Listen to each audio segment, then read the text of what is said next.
Hello everybody, this is John and Glenn with BestPriceNutrition.com. Today we're here to talk to you guys about apple cider vinegar and specifically its use for acid reflux. There's a lot of purported uses and benefits from apple cider vinegar, and we're going to focus on acid reflux. So Glenn, real quick, explain what apple cider vinegar is and how is it different and what are some of the unique things you should look for when we're talking about apple cider vinegar, and then I'll get into some of the stuff with the acid reflux. Apple cider vinegar is just fermented apple cider. It comes from apples. They use a fermentation process with yeast and bacteria to produce the apple cider vinegar. So it does have some acids inside. Obviously, it has acids inside of it. It does have some probiotics, and it does have some yeast inside of it, but small amounts. They don't list on this particular bottle how much, if anything, you're getting, but it is a source of that. One of the more popular brands, or probably the go-to brand for apple cider vinegar, is Bragg. They make an organic, raw, unfiltered, so you can actually see some stuff floating around in there, but that's just because it's unfiltered. And they recommend you get it with what they call the mother. And what that is through that fermentation process, you're left with this like a protein strain of enzymes, and these are naturally occurring in the apples, so you're getting that also. So it's sort of a twofold thing for what John's going to go into. So you are getting that. So it's fermented into alcohol and then into vinegar, and then these malic acid, acetic acid, and lactic acid. So those are some of the acids that are present. So the thought with acid reflux or GERD is that the common treatment is, oh, you have too much acid in your gut, so it's coming up on you, and that's why you're having these problems. And as many of you know, acid reflux and GERD can become very dangerous because those acids keep coming up. Can wear away at your esophagus, and worst case it could eventually lead to esophageal cancer, and oftentimes it travels down, so it turns into Crohn's disease or just general IBS. So the connection there is very sound. And really the treatment that's lowering acid is not the correct thing. You actually need more acid. The reason your foods are coming back up is because you're not digesting them properly. You have what we call gut dysbiosis, most likely.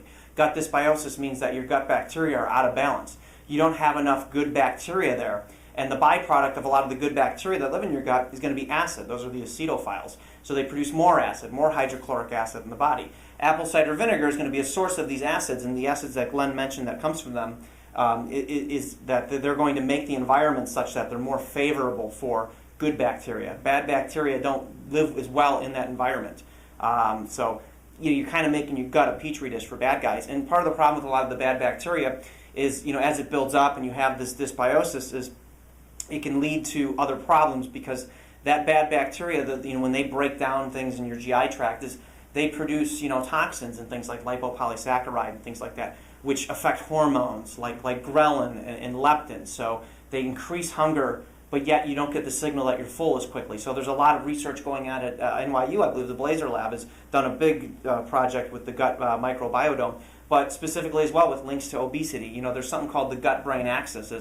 There's such a key role, like I said, with hormones. I mean, all the way down to dopamine and serotonin levels, like how you feel. All the way leading up to your brain. And a lot of that it starts with dysbiosis because you have an imbalance in your gut. So apple cider vinegar can help in that role. We're not here to say that take apple cider vinegar and continue on with your bad habits and things that have made you a bad petri dish. Eating junk food and other things like that. There's not a one size one thing answer. This is just a key or a tool that you could put in your toolbox to help. A lot of people use it for like salad dressings and stuff like that. I mean, you've tasted it. Yeah, and you can use it in salad. It is very acidic, and the taste isn't. It does have a vinegary taste. So what a lot of people do is some people can just take a shot of it, no problem. What a lot of people do is mix it with water, dilute it a little bit, and then it's easy to get down, no burn, things like that. But then, like John said, mixing it in salad dressings and stuff like that, or using it along with maybe some olive oil, are also popular ways. Yeah, some people, there's tons of recipes out there. Some people use a little bit of balsamic, a little bit of this. It's a good way to introduce it into your diet where you're not drinking it, worrying about your teeth and stuff like that, because it is quite acidic. So keep that in mind. And as we said, with acid reflux, there's not the one-size-fits-all answer. Mm-hmm. And using Prilosec and things like that's not a cure. You're merely covering up symptoms. It's akin to, I hurt my shoulder, I go to Glenn, he's my doctor, and he gives me a cortisone shot, so I don't feel the pain anymore.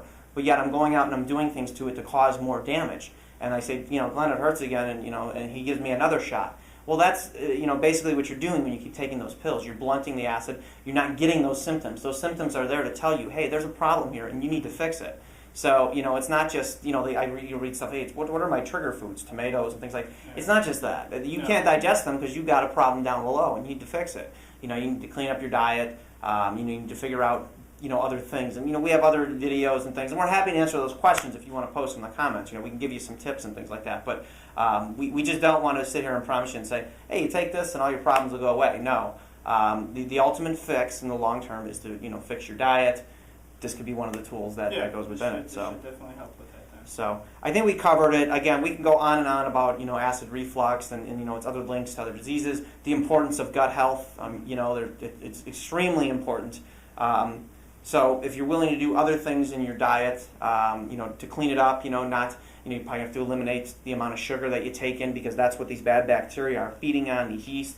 Like I said, you make yourself a petri dish for them to grow and grow and grow. Maybe you increase coconut oil, these fats that are antibiotic, antiviral. You bring down sugars. You eat other good meats, good vegetables, and things like that. And that's part of the path to getting there. So, is there anything else you wanted to add on that, or? No, that was it. I think you covered pretty much all of it. Okay. Yeah. So if you have questions, post them. We're happy to answer them. Also, you can check us out at facebook.com/bestpricenutrition. Thank you for watching. Thank you.